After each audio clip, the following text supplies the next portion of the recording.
वक्रतुंड महाकाय सूर्यकोटि समप्रभा निर्विघ्नं कुरु मे देव सर्वकार्येषु सर्वदा। किसी भी शुभ कार्य को शुरू करने से पहले अगर भगवान गणेश की आराधना की जाए तो उस कार्य को आरंभ करने में गणेश भगवान का आशीर्वाद जुड़ जाता है। तो चलिए हमारे नमस्कार एमपी का आज का कार्यक्रम शुरू करते हैं और मैं आपका स्वागत करती हूँ सुमिता सिरोठिया आज के कार्यक्रम में। तो नमस्कार एमपी का जो सबसे पहला जो सेगमेंट है वो होता है आज की तिथि। तो चलिए जानते हैं आज की तिथि के बारे में। तो दर्शकों आज की तिथि जैसा कि विक्रम संवत 2080 आज आषाढ़ माह के शुक्ल पक्ष की त्रयोदशी तिथि है और आज तारीख है 1 जुलाई 2023। दर्शकों ये थी आज की तिथि। अब आगे बढ़ते हैं और जैसे कि हमारे जो इतिहास है वो बहुत ज़रूरी है क्योंकि जो इतिहास है कहीं ना कहीं सच्चाई बयां करता है और गवाही देता है आने वाले समय के लिए। तो चलिए आज के इतिहास के बारे में जान लेते हैं और जानते हैं आज का इतिहास।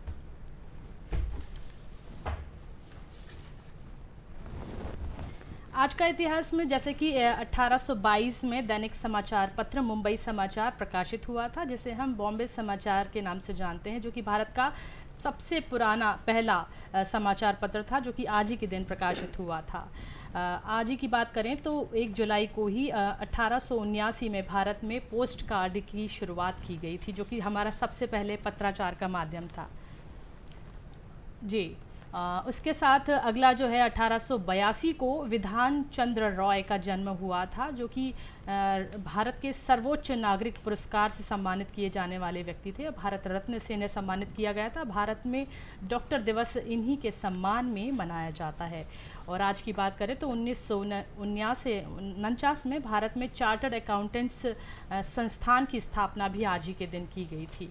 और 1949 में कोचीन शाही परिवार की रियासत के 1000 साल पूरे किए गए थे, जिसे भारतीय संघ में केरल के रूप में फिर से संगठित किया गया था। और आज ही के दिन यानी 1 जुलाई को ही 1964 में भारतीय औद्योगिक विकास बैंक की स्थापना भी की गई थी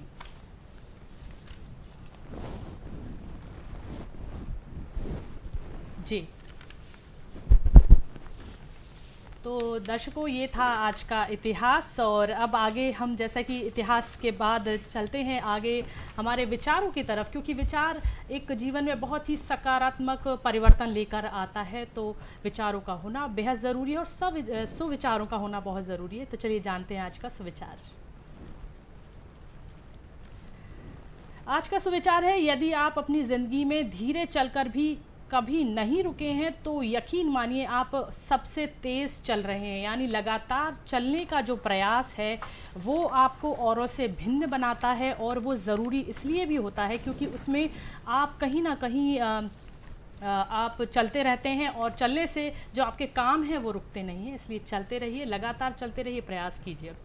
चलिए तो दर्शकों और मैं आगे आपको बताना चाहती हूँ कि आज का जो हमारा कार्यक्रम है वो सजीव फ़ोन इन है और सजीव फ़ोन इन कार्यक्रम के लिए आपको नोट करने होंगे हमारे टेलीफोन नंबर्स।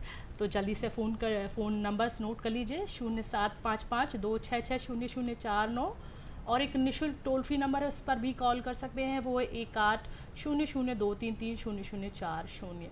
आपकी स्क्रीन पर नंबर फ्लैश हो रहे हैं, आप अपनी सुविधा के हिसाब से कॉल कर सकते हैं। कोई विचार हो, कोई आप प्रश्न करना चाहें विषय से संबंधित, हम आपको विषय भी बताएंगे। लेकिन उससे पहले मैं आपको बताना चाहूँगी कि आज हमारे कार्यक्रम में सबसे ज़रूरी बात जो मैं आपको बताना चाहती हूँ वो ये है कि शहडोल में आज हमारे माननीय प्रधानमंत्री जी आ रहे हैं। जनजातीय समुदाय के बेहतर स्वास्थ्य के लिए वे समर्पित एक कार्यक्रम करने आ रहे हैं, जो कि है राष्ट्रीय सिकल सेल एनीमिया उन्मूलन मिशन।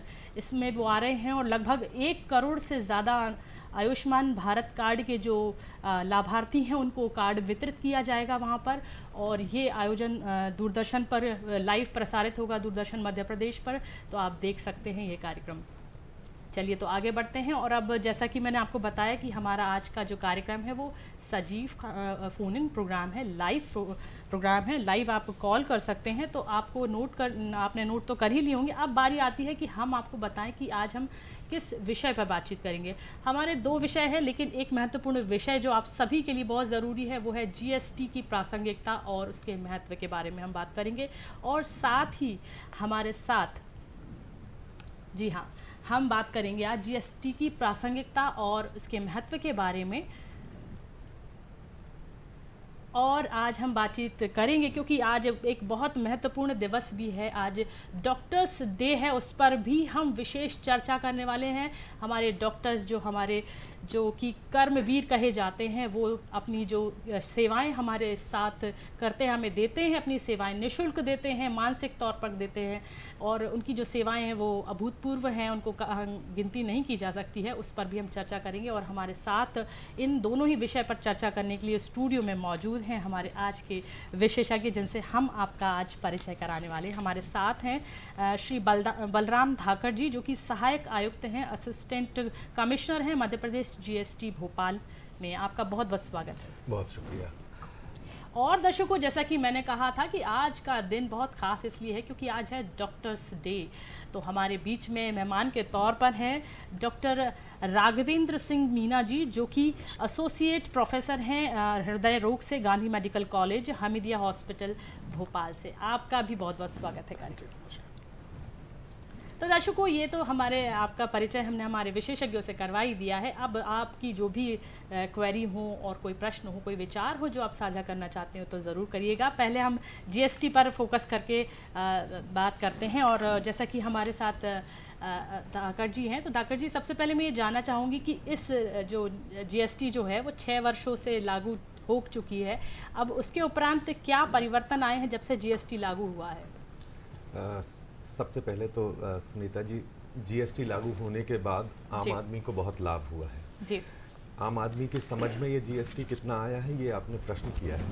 तो जब जीएसटी लागू हुआ था तो कुछ पेचीदगियाँ, कुछ कॉम्प्लिकेशंस थे, लेकिन मध्य प्रदेश में और केंद्रीय सरकार के विभिन्न प्रयासों से आम व्यवसायी के, आम जनता के समझ में आए, इसके लिए अनेक प्रयास और अनेक कदम इसमें उठाए गए हैं।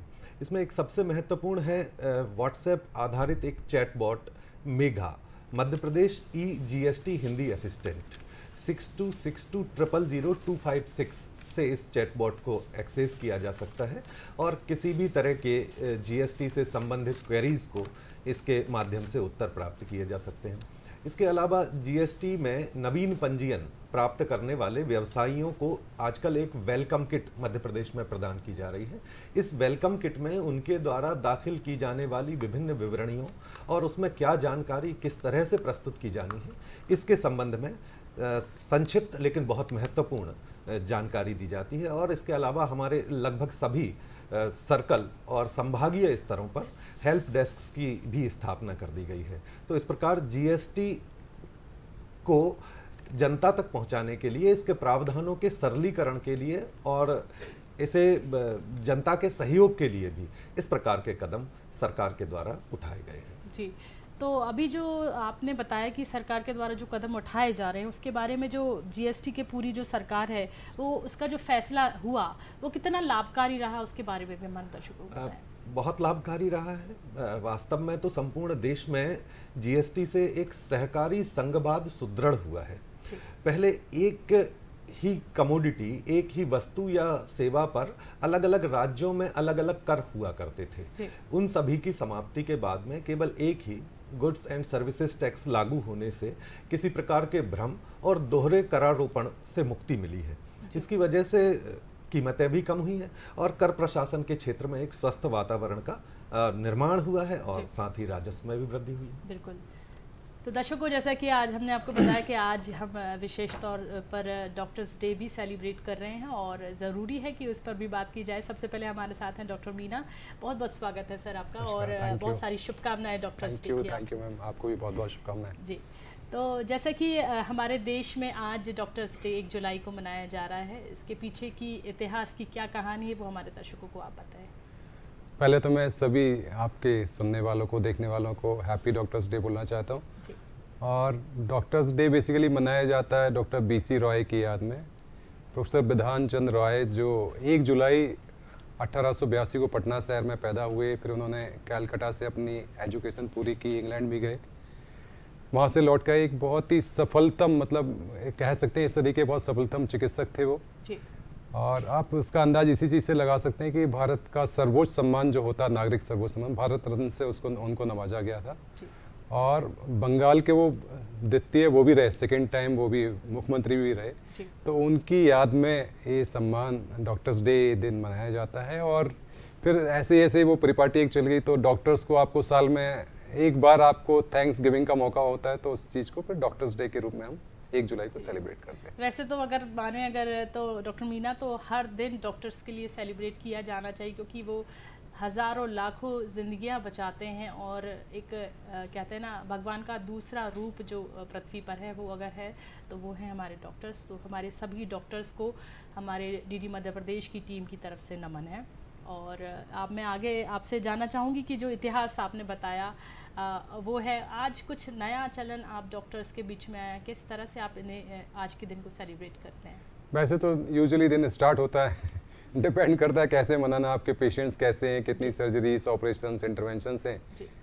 फिर भी लोग आते हैं, जो पुराने पेशेंट जो ठीक हुए हैं, जिनका इलाज चल रहा है, मोस्ट ऑफ दी पेशेंट्स उस दिन टर्न आउट होते हैं, बोलते हैं हमको आज इलाज नहीं कराना, आज तो हम सिर्फ आपको विश करने के लिए आए हैं। तो सुबह से लेके देर रात तक ये सिलसिला चलता रहता है। हम लोग भी अपना कुछ छोटा मोटा कॉन्फ्रेंस या ऐसा थोड़ी वो कहीं बीच में थोड़ा टाइम मिला तो आउटिंग, पता चला कॉफ़ी पे कहीं चले गए, ऐसे करके मतलब it's a day full of activities and your routine activity. जी बिल्कुल सही, और ज़रूरी है जीवन में, क्योंकि हम सबको अपनी सेवाएं दे रहे हैं। जो डॉक्टर्स से अपना पूरा समय देते हैं, अपने परिवार से भी समय बचाकर, डॉक्टर्स 24 आवर्स का जो एक उनका जो शेड्यूल रहता है वो तैयार रहते हैं हर चीज़ के लिए। अगर उनके सामने कोई ऐसा पेशेंट आता है जब उन्हें बहुत ज़रूरत रहती है, उस समय क्या स्थिति रहती है आपकी, जब आपको परिवार और पेशेंट में से चुनना पड़ता है पेशेंट को, क्या स्थिति रहती है? हम ऑलवेज पेशेंट है, परिवार तो कहीं है नहीं। समय जो पेशेंट से बचता है वही परिवार के लिए, और परिवार भी मतलब समय के साथ साथ वो एकोमोडेट इस चीज़ को कर लेते हैं कि हाँ भाई अभी क्लिनिक का टाइम है, हॉस्पिटल का टाइम है, अभी एंजियोग्राफी करने का टाइम है, इससे फ्री होने के बाद ही आएंगे। तो सारे प्रोग्राम हमारा मतलब एक्टिविटी वैसी हो जाती है सब। तो अब ऐसा लगता नहीं है कि चलो ये हम हमारा घर का टाइम पेशेंट्स को दे रहे हैं, मतलब बेसिकली अब टाइम वही हो गया। बच्चे भी उस हिसाब से अडेप्ट कर लेते हैं, पेरेंट्स भी बेचारे कॉम्प्रोमाइज़ करते हैं। जी जी, तो एक बहुत बड़ा योगदान समाज के एक बहुत ही नए भारत को बनाने में डॉक्टर्स की बहुत बड़ी भूमिका है, जो कि 1962 से चली आ रही है। जैसा कि आपने डॉक्टर साहब ने बताया कि बीसी रॉय के जन्म दिवस के रूप में भी आज का दिन हम सेलिब्रेट करते हैं। अब मैं आगे बढ़ती हूँ और जीएसटी पर हम पुनः वापस आते हैं और धाकर साहब से बातचीत करते हैं कि आज के दिन की जो बात हो रही है कि जीएसटी की क्या प्रासंगिकता है, क्या महत्व है। अब मैं जानना चाहती हूँ कि जो शासकीय राजस्व बढ़ रहा है उस पर कितनी बढ़ोतरी हुई है अभी तक, कितनी मतलब प्रॉफिट कितना गेन किया आप लोगों ने? देखिए, लगभग जीएसटी लागू होने के बाद से, जुलाई 2017 के बाद से प्रतिवर्ष अखिल भारतीय स्तर पर 15 से 20% राजस्व की वृद्धि दर्ज की गई है। जी अच्छा, तो ये मतलब एक बहुत बड़ा योगदान है हमारे मध्य प्रदेश के लिए भी, और कहीं ना कहीं बहुत अच्छा आप लोग कार्य कर रहे हैं। अभी बीच में ऐसी कभी कभी आपके सामने परेशानियां आती होंगी, जो लोग बोगस एक जो कहते हैं ना करदाता होते हैं, उसके बारे में भी हमारे दर्शकों को बताइए कि वो किस तरह से कार्य करते हैं और वो आपके कार्य में किस तरह से विघ्न बाधा आ जाती है उसके कारण। देखिए, बोगस डीलर्स या बोगस टैक्स पेयर्स आजकल एक बड़ा ट्रेंडिंग शब्द हो गया है जी। इसे थोड़ा सा समझने का प्रयास करें कि हम किन्हें बोगस डीलर्स कहते हैं जी। तो वास्तव में बोगस मतलब नॉन एग्जिस्टेंट सप्लायर्स होते हैं ये, और ये कूट रचित दस्तावेजों के आधार पर या किसी भी व्यक्ति के पैन कार्ड, आधार कार्ड या और दूसरे आईडीज़ का और उनके आइडेंटिटी प्रूफ का या रेसिडेंशियल एड्रेस के प्रूफ का दुरुपयोग करके किसी अन्य व्यक्ति के नाम से पंजीयन प्राप्त कर लेते हैं। फिर इस पंजीयन का दुरुपयोग वो केवल इनवॉइसिंग के लिए करते हैं। वास्तव में गुड्स का यानी माल का या सेवाओं का आदान प्रदान, उनका क्रय विक्रय, इनवर्ड या आउटवर्ड सप्लाई बिल्कुल भी नहीं की जाती है। केवल इनपुट टैक्स क्रेडिट, आगत कर प्रत्यय के दुरुपयोग के लिए ये इस तरह की बोगस फर्म्स या नॉन एग्जिस्टेंट फर्म्स बनाई जाती हैं। इसका दुरुपयोग ये होता है कि ये सीधा सीधा टैक्स इवेजन होता है। इसमें 100, 200 या कई बार देखने में आया है कि 500, 700 बोगस नॉन एग्जिस्टेंट डीलर्स की चेन के बाद का जो व्यवसायी होता है वो अंतिम लाभ प्राप्त करता व्यवसायी होता है। तो उस तक पहुंचने में कई बार बहुत समय लग जाता है।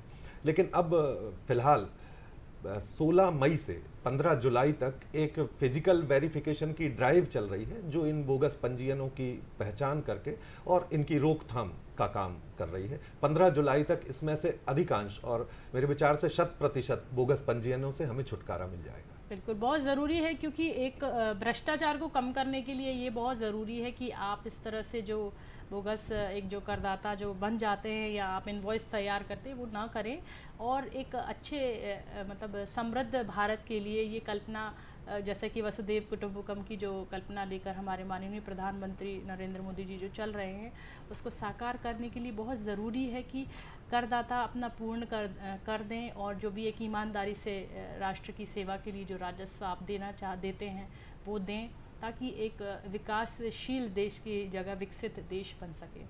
आगे चलते हैं, और जैसा कि डॉक्टर साहब से भी मैं बात कर रही थी, हमारे साथ डॉक्टर मीना है जो कि हृदय रोग से विभाग से आप एसोसिएट प्रोफेसर हैं। मैं जैसा सर आपसे जानना चाह रही थी कि पेशेंट जब आपके पास आते हैं कई बार, तो आप उन्हें मानसिक तौर पर किस तरह से उनको एक सांत्वना देते हैं, क्योंकि डॉक्टर का काम सिर्फ इलाज करना नहीं होता है, तो आप इसके बारे में हमारे दर्शकों को बताएं। देखिए, सबसे पहले जो पेशेंट आता है, मैं कार्डियोलॉजिस्ट हूँ। जी मैक्सिमम इमरजेंसीज होती हैं, यदि ट्रॉमा को छोड़ दें तो सबसे ज़्यादा रिलेटेड हार्ट से ही होती है। जी हमको तो हर आने वाले पेशेंट्स को ये समझाना होता है कि भैया तुम ठीक हो जाओगे, तो you will be all right. जो भी प्रॉब्लम है, अब हर चीज़ के लिए ट्रीटमेंट अवेलेबल है। जी और कोशिश करते हैं जो बीमारी की जो ग्रेविटी है, जो सीरियसनेस है, पेशेंट से बिल्कुल डिस्कस नहीं करते, अटेंडेंट से डिस्कस करते हैं, अटेंडेंट को ही बताते हैं। पेशेंट को तो बस हर बार यही बोलना था छोटी सी प्रॉब्लम है, अभी ठीक हो जाएगी। मतलब उसको पूरे समय पॉजिटिव वाइब्स दे के रखनी होती है, भाई कोई खास प्रॉब्लम नहीं, छोटा सा इशू है। पढ़े लिखे लोग होते हैं, वो कई बार बोलते नहीं हमको तो फिल्म देखना है, एंजियोग्राफी की है, आप तो हमको वीडियो दिखाओ, आपको वो दिखाओ, तो कई बार थोड़ा इशू होता है, पर फिर भी हर बार पेशेंट को मोटिवेट ही करके रखना होता है, बस बिल्कुल ठीक होने वाले, और हम बिल्कुल रोज ऐसे पेशेंट ठीक कर रहे हैं, तो you will also be fine very soon. जी बिल्कुल सही बात कही आपने। आप जैसे आपने बताया कि आप हृदय रोग स्पेशलिस्ट हैं, विशेषज्ञ हैं, तो आपके पास बहुत सारे लोग ऐसे भी आते होंगे जिनके मन में भय होता होगा, कहीं मुझे ये दर्द हो रहा है, कहीं मुझे ये तकलीफ़ हो रही है, तो कहीं मुझे हृदय की समस्या नहीं है। तो ऐसे कितने पेशेंट्स आपके पास आते हैं और उनकी समस्या का निवारण करते हैं आप? देखिए, कम से कम 33% लोग तो ऐसे ही आते हैं जो सिर्फ डर की वजह से इलाज कराने आते हैं। कहीं भी कोई पेन हो रहा हो, कुछ भी हो, जिन्हें पहले एक्चुअली जिनकी फैमिली में किसी को हार्ट की प्रॉब्लम हुई है, किसी ने हार्ट के पेशेंट को बहुत करीब से देखा है, या किसी के सामने जो हार्ट पेशेंट की डेथ हुई हो, तो एक बैक ऑफ द माइंड में हमेशा उसका फियर अपने को भी होता है। कहीं भी अपने को कुछ भी एक्टिविटी होती है, इतने सेंसिटिव होते कई लोग कि उनको थोड़ा सा भी पेन हुआ तो उनको लगेगा या नहीं ये मुझे हार्ट का प्रॉब्लम हो सकता है। तो उनको बेसिकली एक्सप्लेन करते देखो भाई, आपको फिजिकल एक्टिविटी करने में कोई तकलीफ नहीं है, आप अपनी दिनचर्या अच्छे से पूरी कर रहे हैं, और ऐसा कोई काम नहीं है जो आप नहीं कर सकते, मतलब कोई लिमिटिंग फैक्टर नहीं है, मतलब आपको हार्ट की बीमारी नहीं है थी, जो दर्द हार्ट से आ रहा होता तो आपको अभी तक बैठा के रख देता। जी तो अब ये तो आपने बात की जो भ्रम लेकर आपके पास आते हैं, थोड़ा सा मैं यहाँ आपकी तरफ से ब्रीफिंग चाहूँगी कि आप उन दर्शकों को भी बताएं कि जो मतलब अनियमित दिनचर्या से अपना जीवन जी रहे हैं, या कुछ परिवर्तन जो मूलभूत परिवर्तन है उनके जीवन में होना चाहिए, तो उसके लिए भी हमारे दर्शकों को बताएं आप। देखिए, हमारे यहाँ एक बेसिक कमी है कि हम लोग जैसे जो ना एक हेल्दी लाइफ स्टाइल, हमारा दिनचर्या अच्छा होना चाहिए, डॉक्टर के पास पहुँचने के बाद ही यूजुअली फॉलो करते हैं। आपको हेल्दी आदमी यूजुअली वॉक करते नहीं दिखेगा, एक्सरसाइज करते नहीं दिखेगा, डाइट वगैरह का फॉलो कर, या तो डायबिटीज़ है तो बोलेगा भैया अब मैं मीठा नहीं खाऊंगा, मुझे शुगर हो गई, या अब मुझे वॉक करने जाना है, डॉक्टर ने बोला है।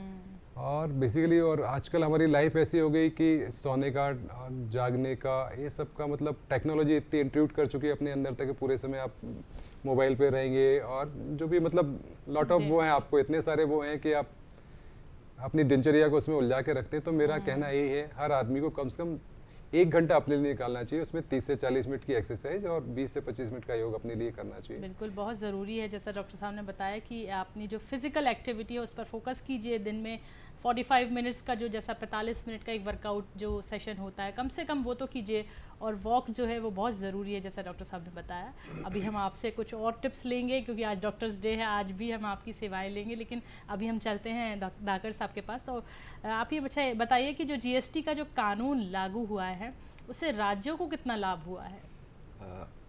देखिए, मध्य प्रदेश का जहाँ तक प्रश्न है, तो मध्य प्रदेश एक तो इसकी भौगोलिक अवस्थिति के कारण और दूसरा, चूंकि जीएसटी जैसा हम सब जानते हैं कि एक डेस्टिनेशन बेस्ड, जी कंजम्पशन बेस्ड टैक्सेशन सिस्टम है, और मध्य प्रदेश एक कंज्यूमिंग स्टेट है, उपभोक्ता राज्य है। जी तो इसलिए मध्य प्रदेश को वेट की तुलना में जीएसटी से काफ़ी ज़्यादा फायदा हुआ, और मध्य प्रदेश के अलावा भी और भी जो कंज्यूमिंग स्टेट्स हैं जी उन्हें जीएसटी से अत्यधिक लाभ हुआ है। जी, बहुत ही अच्छी चीज़ है, क्योंकि जागरूक हो गए हैं हम सभी और राजस्व जो है वो देने लगे हैं। तो बहुत अच्छी, एक अच्छा जो सरकार की तरफ से जीएसटी एक जो कानून लागू हुआ है वो काफ़ी असरदार है और होना भी चाहिए, क्योंकि हम एक अच्छे देश को बनाने में एक महत्वपूर्ण योगदान दे रहे हैं, एक अच्छे नागरिक होने के नाते।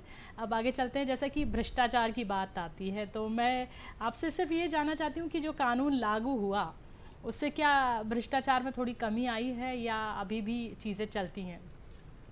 नहीं, भ्रष्टाचार में कमी ही नहीं आई है, बल्कि ये लगभग समाप्ति की तरफ जी। है। और उसका कारण ये है कि पहले जैसा हमने चर्चा की कि अलग अलग राज्यों में जी। एक ही वस्तु पर अलग अलग कर की दरें थीं।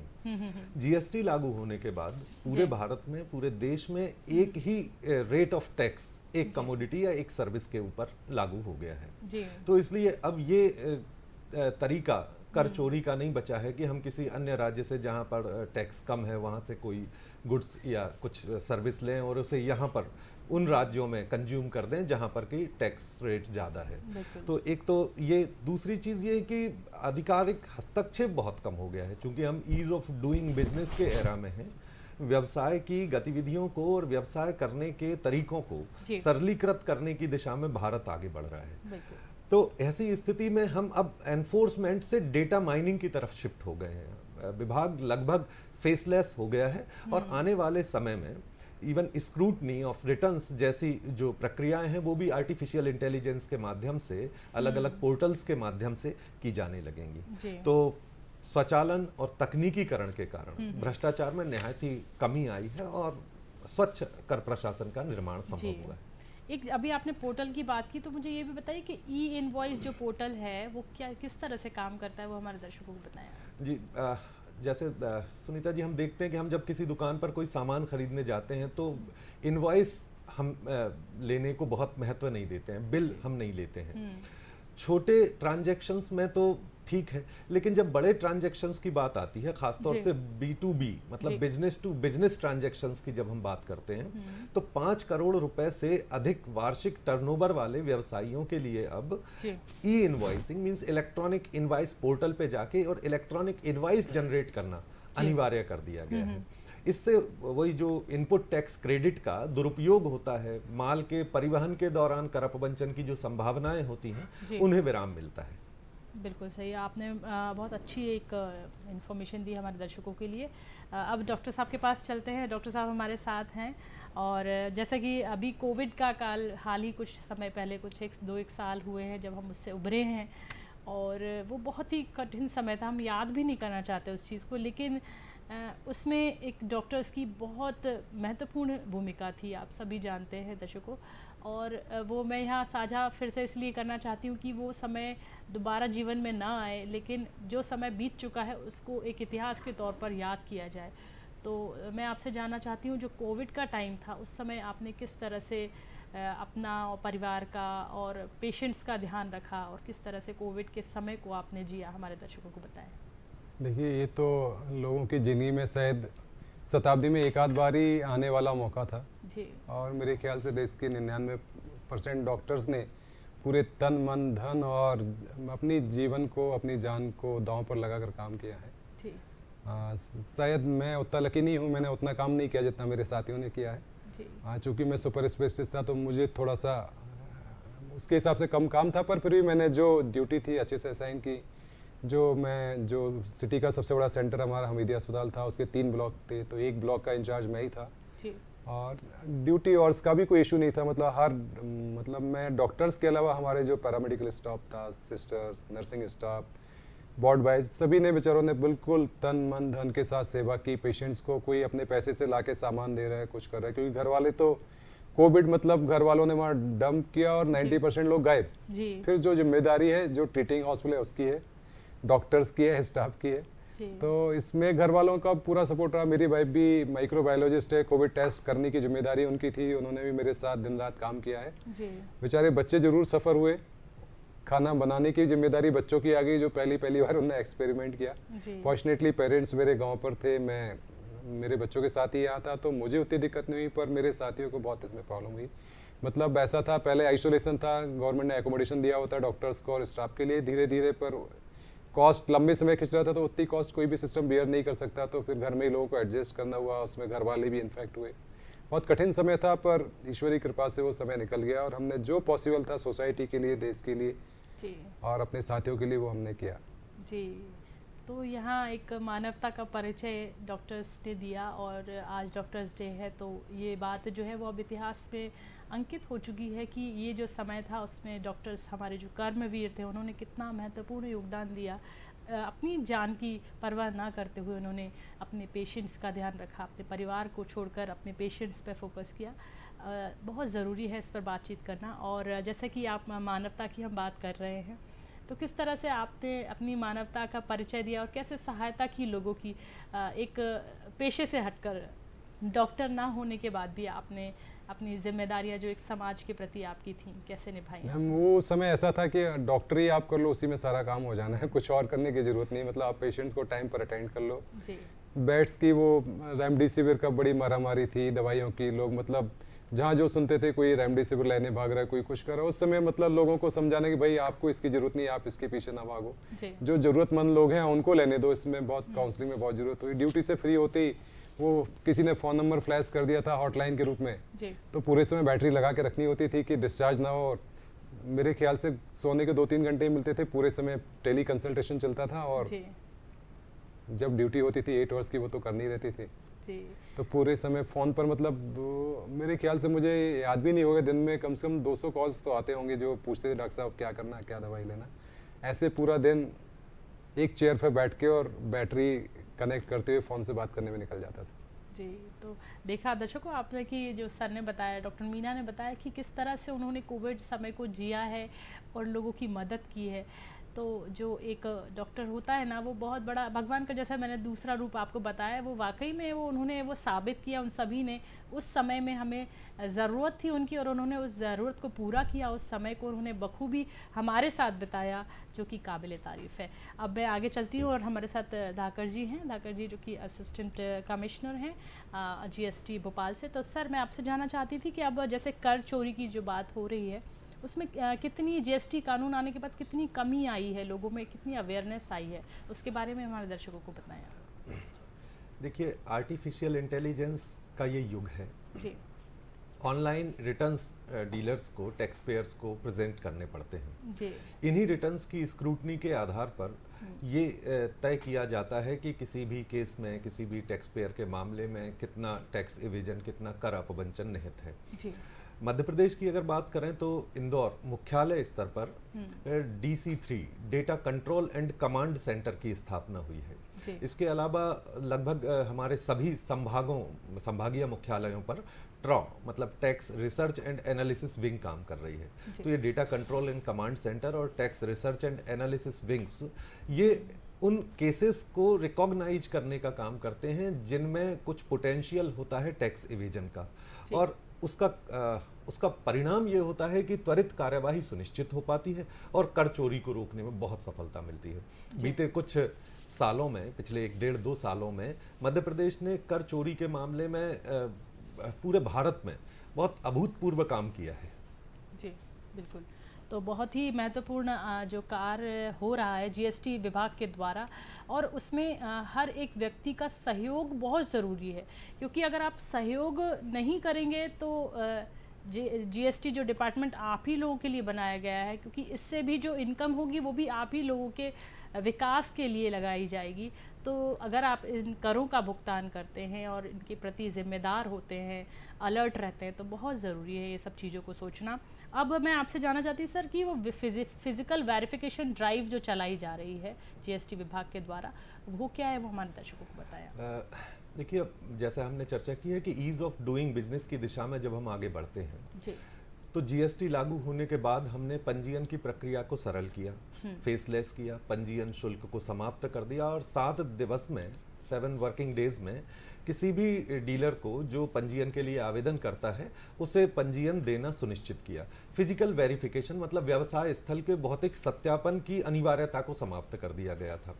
इस सरलीकरण का कुछ लोगों ने, कुछ गलत मानसिकता के लोगों ने उनके बैंसरिया से उसका दुरुपयोग भी किया।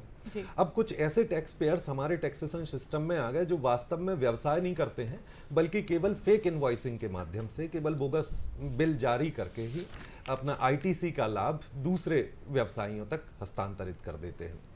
तो केंद्र सरकार के नेतृत्व में ये physical verification drive all India basis पर 16 मई से लेकर 15 जुलाई तक ये चल रही है और इसके बहुत प्रभावी और महत्वपूर्ण परिणाम इसके सामने आए हैं और हजारों इस तरह के टैक्स पेयर्स को चिन्हित किया जा चुका है, उन्हें टैक्सेशन सिस्टम से बाहर किया जा चुका है, उनके पंजीयन निरस्त किए जा चुके हैं। मुझे लगता है कि 15 जुलाई तक हम 100% बोगस पंजीयनों की समाप्ति की स्थिति में होंगे। जी बिल्कुल, आपने बहुत अच्छी चीज़ बताई। बोगस पंजीयन के बारे में आपने पहले भी बता ही दिया है और इसके बाद मुझे बताइए कि इसके क्या कारण होंगे, जो उनकी जो संख्या में वृद्धि हो रही, जो बोगस करदाता हैं, तो उनकी जो संख्या में वृद्धि हो रही, तो उस पर शासन किस तरह से कदम उठा रहा है, उसके लिए क्या कर रहे हैं? आजकल ऑनलाइन तरीके से, मैंने जैसे कहा कि कूट रचित दस्तावेजों का उपयोग करके किसी अन्य व्यक्ति के, किसी ऐसे व्यक्ति के नाम पर पंजीयन ले लेना जिसे उन दस्तावेजों की जानकारी ही नहीं है कि किसी का पैन कार्ड उन्होंने इस्तेमाल किया है या आधार कार्ड उनका किसी ने इस्तेमाल किया है, तो इन सब कारणों से ये बोगस पंजीयन बहुत बढ़ गए थे। सरकार ने इस फिजिकल ड्राइव के माध्यम से ही इनके समाप्ति की पूरी तैयारी कर ली है। लगभग 1.5 महीना हो चुका है। अगले 15 दिनों में बोगस पंजीयनों के समस्या से हमें मुक्ति जरूर मिल जाएगी। बिल्कुल, बहुत ज़रूरी है और इस पर नियंत्रण होना भी बहुत ज़रूरी है। आगे मुझे बताइए कि जो मध्य प्रदेश में जो एक बिल संग्रहण है और पुरस्कार योजना जो है आपके मध्य प्रदेश शासन के द्वारा जो चलाई गई है, वो लागू की गई है, उसके संबंध में हमें विस्तार से ये मध्य प्रदेश बिल संग्रहण और पुरस्कार योजना है सुनीता जी, और जनता की प्रत्यक्ष भागीदारी और कर संग्रहण में जन नियंत्रण, इन 2 महत्वपूर्ण उद्देश्यों से इस योजना को अभी लागू किया गया है। बहुत आकर्षक योजना है। क्रेता उपभोक्ता को 4 श्रेणियों में पुरस्कार दिए जाने की है। हर 6 महीने में इसकी लॉटरी ऑनलाइन तरीके से निकाली जाएगी। उपभोक्ताओं को इसमें यह करना है कि उन्हें 200 रुपए से अधिक मूल्य का कोई भी क्रय, कोई भी परचेज अगर वो करते हैं तो उन्हें इनवॉइस लेनी है, बिल लेना है और उस बिल को MPCTD, Madhya Pradesh commercial tax department की आधिकारिक जो वेबसाइट है mptax.mp.gov.in, इस पर जाकर उन्हें ऑनलाइन अपलोड कर देना है। तो इनवॉइस की राशि यानी कि जितने रुपए की भी उनकी परचेज है उसके 25% मूल्य तक के पुरस्कार की इसमें योजना है। इसका दरअसल उद्देश्य यही है कि जनता, लोग, कंज्यूमर्स डीलर्स से B2C जो कंजम्पशन वो करते हैं उसके इनवॉइसेस लें और बिल लेने के लिए, इनवॉइसेस लेने के लिए हम लोगों को प्रेरित कर पाएं। इससे टैक्स एवेजन में खासी मदद मिलने की संभावना है। बिल्कुल, बहुत ज़रूरी है, क्योंकि जैसा आपने बताया कि लोग बिल नहीं लेते हैं और कुछ व्यवसायी जो रहते हैं वो बिल नहीं देना चाहते हैं और कुछ लोग बिल नहीं लेना चाहते, तो ये दोनों ही काम जो है वो कहीं ना कहीं इलीगल हैं। इस पर आप सरकार का सहयोग करें, आप बिल लें, कोई भी चीज़ खरीदते हैं तो बिल ज़रूर लें, इनवॉइस ज़रूर लें आप। जैसा कि ये GST एक्सपर्ट हमारे साथ हैं, आज असिस्टेंट कमिश्नर हैं धाकर जी, तो उन्होंने बताया। अब आगे मैं आपको ये बताना चाह रही हूँ, क्योंकि आज डॉक्टर्स डे भी है और आज हम GST की जो महत्व है उस पर भी बात कर रहे हैं, लेकिन कुछ घूमना फिरना, मनोरंजन भी चलता है। तो चलिए चलते हैं आज पर्यटन पर पचमढ़ी।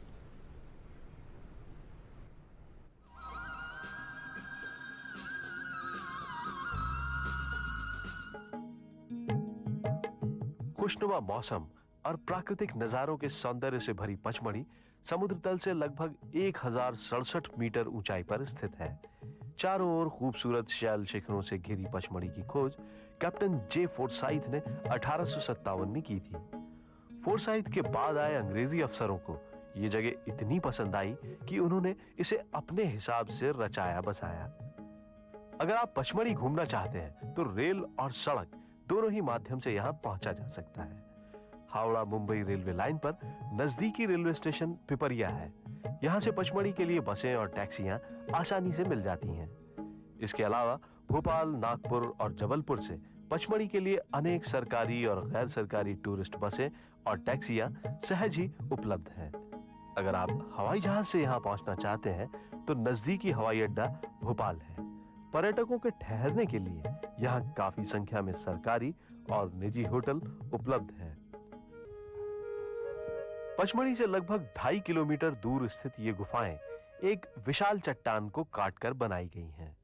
गुफाओं तक पहुंचने के लिए छोटी छोटी सीढ़ियां और रेलिंग लगाई गई हैं। गुफा क्रमांक 1 में भीम रहा करते थे, जो रसोइये के दायित्वों का निर्वहन करते थे। इसके अलावा गुफा क्रमांक 2 में युधिष्ठिर और 3 में नकुल का निवास माना गया है। गुफा क्रमांक 5 को सहदेव का निवास माना गया है। इन गुफाओं की छत से अगर हम पचमढ़ी का नजारा लेते हैं तो दूर दूर तक फैले कोहरे से ढकी पहाड़ियां, जंगल और पचमढ़ी का विहंगम दृश्य देखने को मिलता है।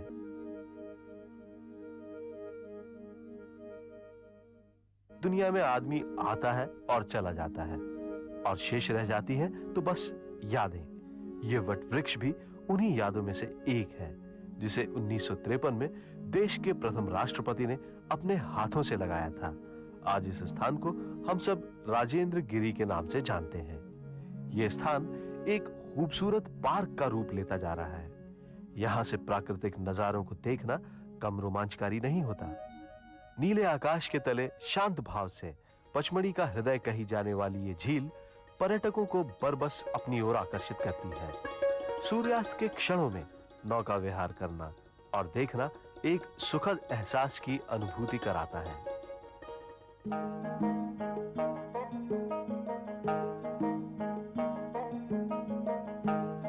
पचमढ़ी की रॉक पेंटिंग हजारों वर्ष पूर्व बनाई गई पाषाणकालीन चित्रकला का अद्भुत उदाहरण है। कहा जाता है कि आदिवासियों ने अपने समय की युद्ध कला को चित्र के माध्यम से इन पत्थरों पर उकेरा है। समय बीतने के साथ अब ये शैल चित्र फीके हो गए हैं और धीरे धीरे मिटते चले जा रहे हैं।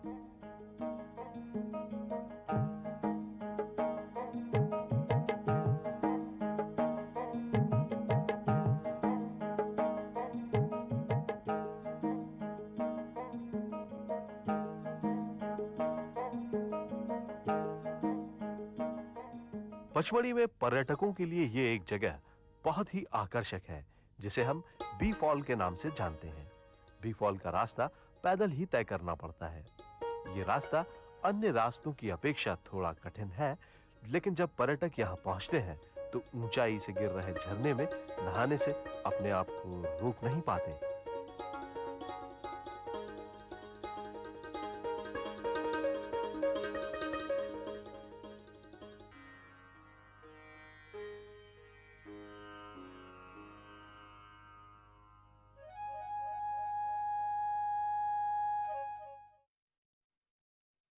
तो देखा दर्शकों, आपने आज पचमढ़ी का कितना सुंदर दृश्य, एक मनोरम दृश्य आपने सभी देखा। और अभी कभी भी आपको जो बारिश का मौसम है, अगर आपको कहीं घूमने का मन हो तो आप पचमढ़ी ज़रूर जा सकते हैं। अभी हमने थोड़ा सा मनोरंजन किया, पर्यटन में हम घूम कर आए। अब बारी आती है कुछ हमारे खान पान के बारे में भी हमें जानकारी होना चाहिए। जैसा कि आज डॉक्टर्स डे है और डॉक्टर्स डे पर आज हमारे साथ हैं डॉक्टर मीना। तो हम खान पान की बात करते हैं, जानते हैं कि डॉक्टर साहब ये बताइए, क्योंकि डॉक्टर्स डे है, आज मैं आपसे आपके बारे में ना जानकर थोड़े से दर्शकों के बारे में भी कुछ बातें जानना चाहूँगी कि लोगों का खान पान कैसा होना चाहिए ताकि उनको हृदय से संबंधित कोई परेशानी ना हो और आए ही ना ऐसी कोई दिक्कत। तो किस तरह का खान पान रखना चाहिए? देखिए, साधारणतः तो लोग अपनी हैसियत के हिसाब से सब ठीक ही खाते हैं। मेरा इतना मानना है कि जो हमारी जो मूलतः डाइट है वो उसमें कार्बोहाइड्रेट्स ज़्यादा होते हैं, मतलब शुगर, और जो हम खाते हैं रोटी वगैरह खाते हैं, गेहूं, और इसकी मात्रा को जैसे भी आप कम कर सकते हैं आपके लिए बहुत हेल्पफुल हो जाएगा। मतलब हम कोलेस्ट्रॉल से ज़्यादा डरते हैं, तेल की चीज़ खाने से ज़्यादा डरते हैं, पर मैं बताना चाहता हूँ कि कार्ब्स, जो कार्बोहाइड्रेट होते हैं, जो मीठी चीज़ होती है, वो ज़्यादा डेंजरस है। वो कोलेस्ट्रॉल को भी बढ़ाएंगी और अपनी जो चीज़ है उसको तो बढ़ाएंगी ही बढ़ाएंगी। तो सबसे पहले हमको खाने में मीठा जरूर खाएं। मैं नहीं बोलूँ मीठा बिल्कुल नहीं खाना, पर नियंत्रित करें उसको, एक मतलब उसमें प्रोपोर्शन में लाएं। जी। और दूसरा जो ऑयल का होता है, लोग कौन सा तेल खाएं, सबसे कॉमन वो क्वेश्चन होता है कौन सा ऑयल खाना जी। है। तो बेसिकली यदि हम 2 या 3 तरह के ऑयल को मिक्स कर लें, जैसे 1 किलो एक कुछ ऑयल ले लिया, एक कुछ ले लिया, उसको मिक्स कर लें फिर खाएंगे तो हमारे लिए बेहतर होगा। जी। एक तो हाई सोसाइटी में एक होता है कि हम तो ऑलिव ऑयल खाते हैं, हर आदमी बड़े गर्व से आके बताता है हम ऑलिव ऑयल खाते हैं। जी। तो मैं कहना चाहता हूँ ऑलिव ऑयल को यदि आप रॉ खाएंगे, मतलब कच्चा खाएंगे जैसे सलाद में डाल के या ऊपर से डाल के, तो ही वो आपके लिए बेनिफिशियल है। जैसे ही आपने उसको एक बॉइलिंग पॉइंट, मतलब जैसे ही आपने उससे कुछ फ्राई किया, उसको गर्म किया, उसकी जो अच्छे होने की प्रॉपर्टी है वो ख़त्म हो जाती है। सबसे अच्छी जो एक हीट के बाद भी, मतलब गर्म करने के बाद ही सबसे अच्छी प्रॉपर्टी बचती है यूजुअली जो मस्टर्ड सरसों का तेल होता है या हमारा देसी घी होता है। जी। तो फ्राई चीज़ इनसे कर सकते हैं, उतना नुकसान नहीं करेगी बजाय ऑलिव ऑयल के। ऑलिव ऑयल अपनी फ्राइंग में जो भी क्वालिटी होती है ऑलिव ऑयल की ख़त्म हो जाती है। जी। तो घी और तेल के बारे में एक भी बार कोई हार्ट का पेशेंट है तो बिल्कुल घर वाले बिल्कुल एकदम जीरो उस पे आ जाते हैं, ऐसा भी नहीं करना। जी। हमको जो नॉर्मल डाइट है उसमें 30 से 40% ऑयल फैट्स का रिडक्शन कर देंगे, क्योंकि वो भी हमारी डाइट का एक एसेंशियल चीज़ होती है। मतलब हमारे जी। शरीर के लिए जो फैट्स होते हैं बहुत ज़रूरी होते हैं। हमारी जो सेल होती है, जो सेल की वॉल होती है, वो ऑयल से बनती है। आप इससे अंदाज लगाइए कितना ज़रूरी है। तो हार्ट अटैक आते ही घर में जो एक चलन होता है कि घी तेल बिल्कुल जीरो करना, वो नहीं करना जी। है। हाँ, शुगर जीरो कर सकते हैं, उससे आपको बहुत हेल्प मिलेगी, पर घी जी। तेल आप जरूर खाइए। जो सबसे ज़्यादा नुकसान होता है, जैसे एक ही चीज़ में, एक ही ऑयल में हम बार बार किसी चीज़ को फ्राई करते हैं, दैट्स अ पॉइजनस, वो पॉइजन का काम करता है। मतलब जैसे मार्केट में होते हैं, कहीं भी जाएंगे, कढ़ाई रखी, आपने समोसा उसमें निकाला, फिर 2 घंटे बाद उसमें निकाला, अगले दिन भी मतलब वो चलता रहता है, तो उसमें ऐड करते जाते हैं, वो चीज़ ठीक नहीं है, वो हार्मफुल है। जी। तो हमको ऐसी चीज़ों से वंस इन अ व्हाइल तो कुछ भी खा सकते हो आप। डेली के हम घर में नाश्ता ना करके रोज दुकान से समोसा लिया और रोज आप डेली का ब्रेकफास्ट वहाँ कर रहे हैं, तो वहाँ ऐसे ब्रेकफास्ट दुकान से करिए, वहाँ ऐसी चीज़ खाइए, पोहा खा लीजिए, मतलब ऐसी चीज़ जिसको फ्राई ना करना हो, ऐसी चीज़ खा सकते हैं। जी, बिल्कुल सही कहा डॉक्टर साहब आपने कि खान पान का विशेष ध्यान रखने से हम अपनी जो दैनिकचर्या है उसको सुधार सकते हैं, उस पर वर्क कर सकते हैं, जैसा आपने बताया। हेल्दी रहने के लिए और क्या क्या चीज़ें अपनी लाइफस्टाइल में शामिल करना चाहिए, वो भी बताएं। देखो, मैं खान पान की बात कर रहा था तो उसी को कंटिन्यू करता हूँ। हमको जो सीजनल फ्रूट्स होते हैं, जी। हम लोग बिल्कुल भी इस बारे में अवेयर नहीं है। हर आदमी को लगता है कि मैं सेब खाऊंगा, अंगूर खाऊंगा तो ठीक रहूंगा, ऐसा नहीं है। आप गर्मी का सीजन है, जामुन खाइए, वो आपके लिए बेस्ट है। सर्दी का सीजन है, जो बेर होते हैं वो खाइए, वो आपके लिए बेस्ट है। सीजन में जिस चीज़ को बॉडी की जरूरत होती है, नेचर वही आपको देता है। मतलब आपको जो चीज़ गर्मी में चाहिए होगी वो अभी जामुन में मिलेगी, ना कि एप्पल और अंगूर में। जी। तो जो जिस क्षेत्र में हम रहते हैं वहाँ उस क्षेत्र का जो सीजनल फ्रूट है वो जरूर खाइए, उसको अपनी दिनचर्या का, अपने खान पान का नियमित पार्ट बनाइए। जी। सलाद में हर समय हमको टोमेटो नहीं खाना चाहिए, हालांकि अब सालाना अवेलेबल रहते हैं, पर उस सीजन की जो चीज़ है, जब गर्मियों का सीजन है प्याज खाइए, सर्दियों का सीजन है गाजर मूली खाइए, और मतलब जो सीजनल चीज़ें उन पर आप खास ध्यान रखिए। और हमारी जो डाइट होती है, मैं चाहता हूँ कि जो 30% पार्ट रॉ होना चाहिए, जैसे आप अंकुरित खाइए, सलाद खाइए। और एक मतलब आजकल सब टेक्नोलॉजी में जो कहना चाहते हूँ, मोबाइल ने हमको इतना मतलब हेल्थ से दूर कर दिया है कि ना तो हम टाइम पर सोते हैं ना टाइम पर उठते हैं। इस चीज़ को थोड़ा सा रेगुलेट कर लें। यदि 6 घंटे 7 घंटे की नींद ले लें, जो बहुत हाई एंड प्रोफेशनल्स हैं कि 4-5 घंटे जिनको सोने को मिलता है, तो वो 5 घंटे की कंटिन्यूस नींद ले लें।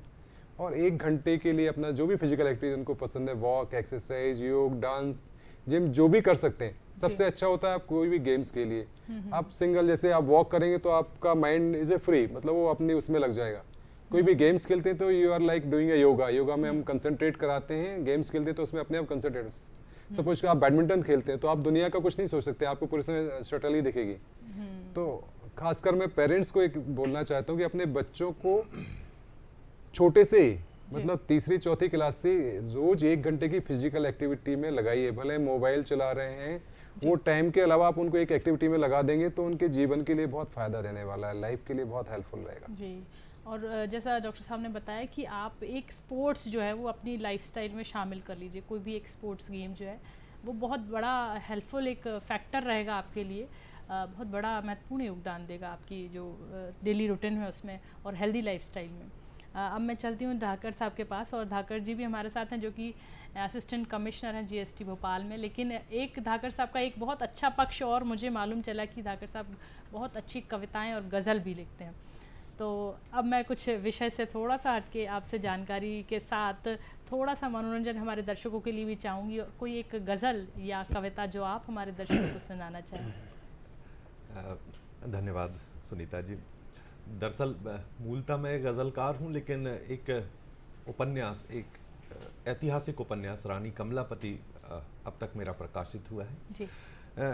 आपका आग्रह है तो एक गज़ल के चंद शेर हाजिर कर दे रहा हूँ कि जी। दिलों की आग से आलम दहल भी सकता है, वाह। दिलों की आग से आलम दहल भी सकता है, तसव्वरात का मौसम बदल भी सकता है, तेरा ख्याल कि बंजर ज़मी न होगी हरी, तेरा ख्याल कि बंजर ज़मी न होगी हरी, मेरा यकीन के पत्थर पिघल भी सकता है, मेरा यकीन के पत्थर पिघल भी सकता है।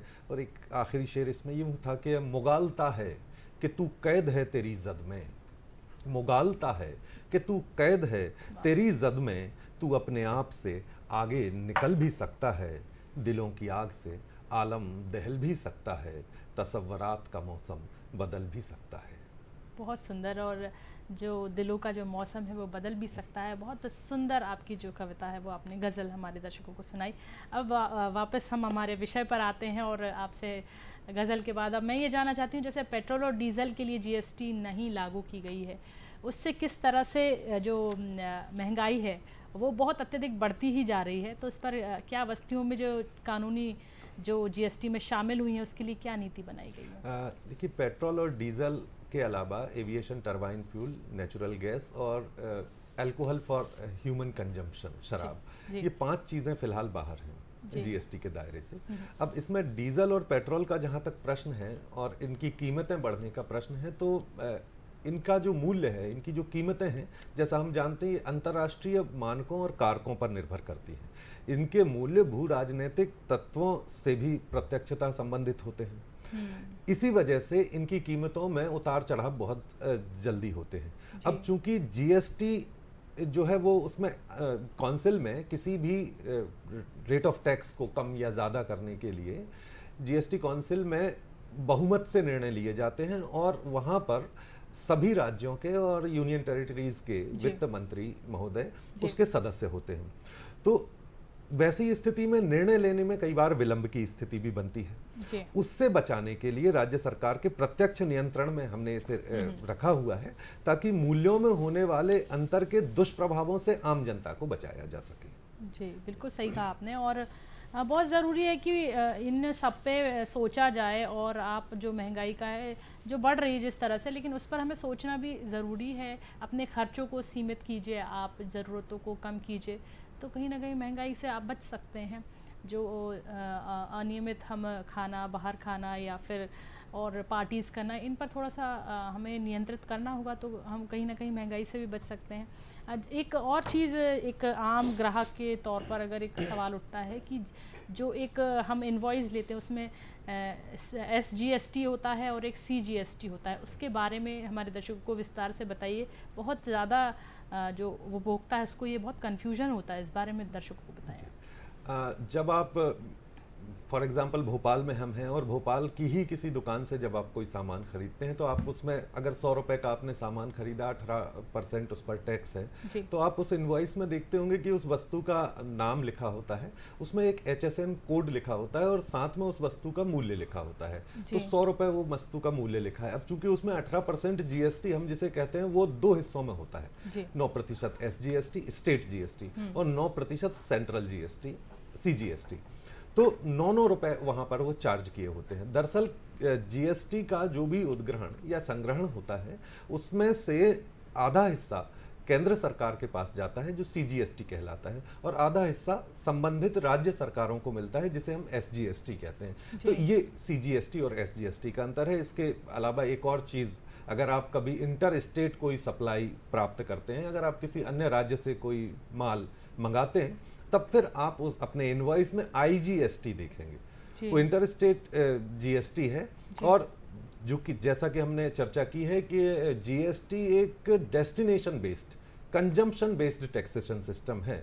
तो IGST में वो जो पैसा होता है 18 रुपए का ही IGST यदि चार्ज किया हुआ है, तो कंजम्पशन स्टेट को 50% और 50% सेंट्रल GST में वो चला जाता है। तो ये CGST, IGST और SGST ये एक ही GST के 3 हिस्से हैं। दरअसल ये रेवेन्यू की शेयरिंग का फार्मूला है। जी, तो जैसे हम ऑनलाइन शॉपिंग जो की जाती है उसमें ICS जो IGST जो है जी। वो लागू होता है, तो फिर हमें बहुत ज़्यादा एक उपभोक्ता को ज़्यादा पे करना होता है? नहीं, आप अगर मान लीजिए किसी अन्य राज्य से भी 100 रुपए की ही वस्तु यदि हम भोपाल से भोपाल में लेंगे तो 9 रुपए CGST SGST चार्ज होगा हम पर, जी। और यदि हम अन्य राज्य से खरीदेंगे तो हम पर IGST चार्ज होगा 18% ही। जी। तो 18 रुपए ही आपके ऊपर उसका टैक्स का रेट का कोई फर्क नहीं पड़ना है। IGST का मतलब केवल इतना है कि वो IGST कंज्यूमिंग स्टेट तक पहुंच जाए, इसके लिए इस IGST की अवधारणा आई है। जी, अभी जैसे आपने बताया केंद्र जो CSGST है और SGST और CGST है, जी। दोनों को ही लेकर केंद्र और राज्य को लेकर एक व्यवसायी बहुत परेशान हो जाता है जो GST कानून में आया है। तो उसके संबंध में आप क्या कहना चाहेंगे, व्यवसायियों को क्या करना चाहिए? देखिए, ये डुअल टैक्सेशन सिस्टम के एलिगेशन कहूंगा मैं कि ये आरोप, ये मिथ्यारोप लगते रहे हैं जीएसटी पर कि एक ही टैक्स पेयर को सेंट्रल जीएसटी के ऑफिसर्स से भी डील करना पड़ता है और स्टेट ज्यूरिसडिक्शन के ऑफिसर्स से भी डील करना पड़ता है। तो जब हमने जीएसटी लागू किया 1 जुलाई 2017 को, तो उस स्थिति में 1.5 करोड़ रुपए से कम टर्नओवर वाले व्यवसायियों के 90% को स्टेट ज्यूरिसडिक्शन को अलॉट कर दिया और 1.5 करोड़ से ऊपर के टर्नओवर, वार्षिक टर्नओवर वाले व्यवसायियों का 50-50% सेंट्रल और स्टेट ज्यूरिसडिक्शन में डिवाइड हो गया। तो अब बिल्कुल एकल नियंत्रण है। अगर मान लीजिए किसी स्टेट ज्यूरिसडिक्शन का भी डीलर है और वो कोई चीज बेचता है, कोई माल या सेवाएं प्रदान करता है, तो वो भी सीजीएसटी और एसजीएसटी वसूलता है। और सेंट्रल ज्यूरिसडिक्शन वाला डीलर भी यदि कोई माल का विक्रय करता है तब वो भी सीजीएसटी और एसजीएसटी वसूलता है। एक ही डीलर को अलग अलग एजेंसीज के पास बार बार न जाना पड़े, इसीलिए हमने ये व्यवस्था टैक्स पेयर्स के डिस्ट्रीब्यूशन की अपनाई है। अब जो इंटेलिजेंस बेस्ड एनफोर्समेंट एक्टिविटीज जो होती हैं, जिसे हम अपने जनरल पार्लेंस में रेड कहते हैं, इंस्पेक्शन, सर्च या सीजर कहते हैं, तो इन गतिविधियों के लिए जरूर जीएसटी काउंसिल ने ऑफिसर्स को क्रॉस एम्पावरमेंट दिया हुआ है। इसका मतलब ये हुआ कि मैं स्टेट जीएसटी से हूं और अगर मुझे किसी सेंट्रल ज्यूरिसडिक्शन के डीलर को मैं टैक्स इवेजन करते पाता हूं तो मैं उसके ऊपर कार्रवाई कर सकता हूं। ठीक ऐसे ही सेंट्रल ज्यूरिसडिक्शन के ऑफिसर स्टेट ज्यूरिसडिक्शन के टैक्स पेयर के ऊपर एनफोर्समेंट रिलेटेड एक्टिविटीज कर सकते हैं, लेकिन टैक्स एडमिनिस्ट्रेशन एक ही एजेंसी करती है। जी, बिल्कुल सही बात, और इसका बहुत ध्यान रखने की ज़रूरत है आपको। जैसे आप टैक्स की बात कर ही रहे हैं, तो जो क्या जीएसटी पूरे देश में लागू किए जाने पर सरकार का फैसला जो लिया गया है वो कितना लाभकारी साबित होगा, इसके बारे में भी हमारे दर्शकों को बताएं। नहीं, इसलिए ये बहुत लाभकारी है क्योंकि जैसे जीएसटी लागू होने से पहले जून 2017 तक हम लोग लगभग 20 से 25 टैक्सेशन एक्ट्स में और सिस्टम्स में बिलोंग करते थे। अलग अलग राज्यों के अपने अलग अलग कर थे। इसके अलावा केंद्र सरकार के भी सर्विसेज टैक्स था या उनका जो सेंट्रल एक्साइज ड्यूटी था, कस्टम्स था। तो ये सब जो टैक्स थे, इन सब को कंप्राइज करके एकीकृत करके ही हम चूंकि जीएसटी लेके आए हैं। तो आम आदमी के लिए भी और आम व्यवसायी के लिए भी जीएसटी निश्चित रूप से बहुत लाभकारी सिद्ध हुआ है। जी, तो अब चलते चलते आप हमारे दर्शकों को जीएसटी दिवस पर क्या संदेश देना चाहेंगे? संदेश यही है कि हम जब भी कोई परचेज करते हैं, जब भी आप कोई क्रय करते हैं, तो प्रयास कीजिए कि आप अपने दुकानदार से, आप अपने सप्लायर से इनवॉइस जरूर लें और उन इनवॉइसेस को अगर आप MPCTD की वेबसाइट पर अपलोड कर देंगे तो वो आपके लिए पुरस्कार का भी कारण बन सकती है। दूसरी चीज़ है कि किसी भी प्रकार का टैक्स इवेजन कहीं भी आप होते हुए देखते हैं तो हमारी हेल्पलाइंस पर ज़रूर आप इत्तला कीजिए। इससे प्रदेश को, देश को राजस्व हम सुनिश्चित कर पाएंगे, संग्रहित कर पाएंगे अधिक से अधिक, और यही राजस्व आप सबकी भलाई के लिए खर्च हो सकेगा। बस यही। बहुत बहुत धन्यवाद, आपने अपने संदेश के साथ एक अच्छे नागरिक का परिचय भी दिया। और अब चलते चलते पे हमारे डॉक्टर मीना जो कार्डियोलॉजिस्ट हैं, आपसे भी कुछ जानना चाहूँगी कि आप हमारे दर्शकों को कुछ संदेश दें चलते चलते। डॉक्टर्स डे मनाने का जो एक मूलभूत जो महत्व जो है वो अपने संदेश के द्वारा आप हमारे दर्शकों को बताएं। देखिए, मैं तो यही कहना चाहता हूँ कि डॉक्टर से दूरी अच्छी है, पर ज़रूरत पड़े तो ज़रूर डॉक्टर के पास जाएं। जी। डॉक्टर के पास ना जाना पड़े उसके लिए अपनी दिनचर्या जो आप ही के हाथ में है, टाइम पर सोना, टाइम पर उठना और हेल्दी खाना, वंस इन अ वाइल तो जो आपको मन है वो खाइए, वो कोई दिक्कत नहीं, पर टाइम पर सोइए, टाइम पर उठिए और कोई 1 घंटे की रेगुलर फिजिकल एक्टिविटी जरूर करिए। और मैं खासकर पेरेंट्स को बोलना चाहता हूँ, आजकल छोटे छोटे बच्चे होते हैं, उनका खेल कूद, जो बच्चे स्कूल से आते थे बैग रख के एकदम खेलने के लिए निकल जाते थे, वो तो आजकल कहीं देखने को ही नहीं मिलता। तो हमारे बच्चों को गैजेट्स फ्री पीरियड दीजिए, मतलब जिसमें बिल्कुल गैजेट बिल्कुल अलाउड ही नहीं है। 2 घंटे आपको घर से बाहर या घर में रहना, पर टीवी नहीं देख सकते, मोबाइल नहीं चला सकते, आईपैड नहीं चला सकते। इस चीज़ को यदि आप फॉलो कर लेंगे तो बच्चों का मान लीजिए आप उनके जीवन के कम से कम 10 साल बढ़ा देंगे। इससे ज़्यादा और क्या आपको ही देना चाहता है अपने बच्चों को। बस यही मेरा लोगों से आग्रह है जी। बहुत सुंदर संदेश, क्योंकि कहीं ना कहीं ज़रूरी है बच्चों को गैजेट से फ्री रखना और ये रिस्पॉन्सिबिलिटी हम सभी की है। और आप दोनों हमारे कार्यक्रम में आए और हमारे दर्शकों को इतनी अच्छी जानकारी दी, इसके लिए आपका बहुत बहुत धन्यवाद। तो दर्शकों, आज हमने जीएसटी की प्रासंगिकता और उसके महत्व पर बात की और बात की डॉक्टर्स डे पर, क्योंकि ये जो दिन है वो हमारे जीवन में बहुत महत्वपूर्ण है, क्योंकि डॉक्टर्स का जीवन में होना बहुत ज़रूरी है। लेकिन डॉक्टर से, जैसा कि डॉक्टर साहब ने कहा, दूरी भी भली वो बनी रहे, आपकी दिनचर्या नियमित हो, आप अपनी जो लाइफस्टाइल है वो हेल्दी रखें, और हाँ, साथ ही एक सजग और जागरूक उपभोक्ता भी बने। आप जीएसटी का सही इस्तेमाल करें और जो अपने इनवॉइस हैं, जो बिल्स हैं, वो आप ज़रूर लें अगर आप कोई भी शॉपिंग कर रहे हैं। तो आज फ़िलहाल इतना ही। मैं सुमिता सिरोठिया आपसे विदा लेती हूँ, फिर मिलूँगी, तब तक के लिए नमस्कार।